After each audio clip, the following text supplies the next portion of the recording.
I still remember the listing day of Ola Electric. It was one of the most hyped IPO of 2024.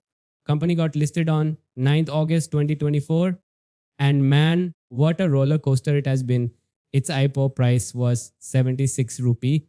Unlike other crazy listings, it had a flat start, listing exactly at the issue price. But what happened next was insane. For the next few days, its stock went on a vertical run, doubling in value to touch a high of 157 rupee within just 2 weeks. It was being hailed as the Tesla of India. However, since then, it's been nearly 18 months and its stock price has crashed more than 80% from its peak to current levels of around 30 to 32 rupee. I still remember sharing a view that buying it purely on hype without looking at the financials could be dangerous. Anyways, today Ola Electric has lakhs of retail shareholders and many of them would be totally confused. Why has the stock fallen so hard? Is the company facing an existential crisis? What is the expectation from Ola Electric in the future? Is it a value buy at 30 rupees or a value trap? And finally, what should investors do? So, in this video, we'll try to decode all the key questions around Ola Electric. Alright, let's get started. At the time of its listing, the biggest narrative for Ola Electric was that it is not just an automobile company, it is a technology company.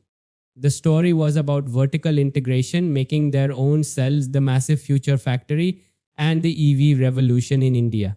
Narrative worked in its favor initially. The government was pushing for EVs with PLI schemes, and Ola was the market leader with over 30-40% market share. It looked like they would kill the legacy players like Bajaj and TVS. The story was perfect: rising fuel prices, green energy transition, and a charismatic founder promising to disrupt everything. But the problem is, while the story was great, the execution started showing cracks. First came the service hell. Post listing, social media was flooded with images of thousands of scooters gathering dust at service centers. The National Consumer Helpline received over 10,000 complaints. This destroyed the brand trust. Unlike a software glitch you can fix overnight, fixing a physical service network takes years and massive capital.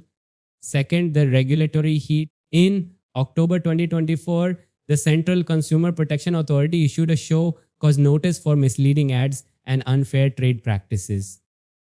When the government regulator steps in, it's rarely a good sign for shareholder value. Third, competition woke up.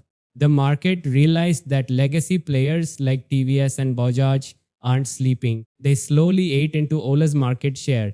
In fact, recent reports suggest competitors like Ather are even overtaking Ola in revenue in certain quarters. Ola's market share, which was once dominant, has slid significantly to around 15-20%. And this brings us to the most important question: is Ola Electric just facing short-term headwinds, or is the business fundamentally weak? If you look at the financials, the picture is concerning.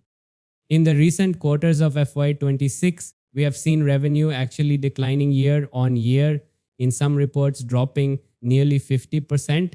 Losses are widening, not narrowing. This is a red flag.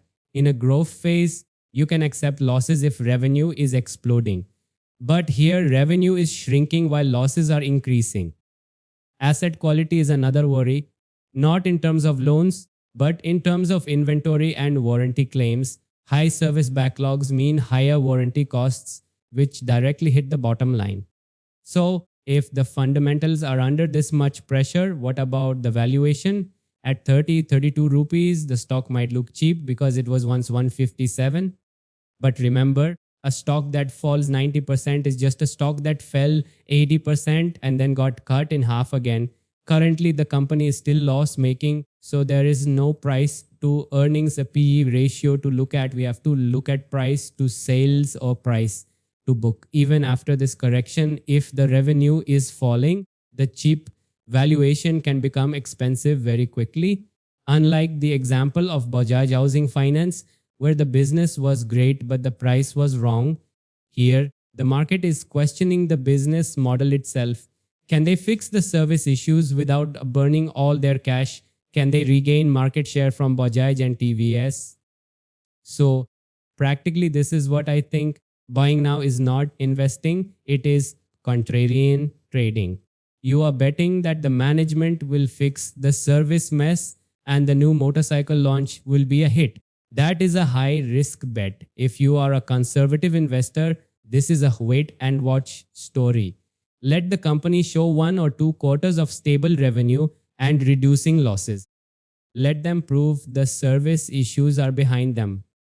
But if you are catching the falling knife now, know that you are buying a company in a turnaround phase, not a stable compounder. So, overall, if we conclude, the crash in Ola Electric is not just a valuation correction, it is a reality check on execution capabilities.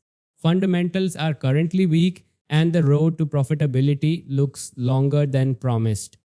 Now you tell me in the comment, is it a good time to take a risk on Ola Electric at all time lows, or will it go to single digits? If you find this video useful, do share with your circle. I'll see you next video. Till then, take care.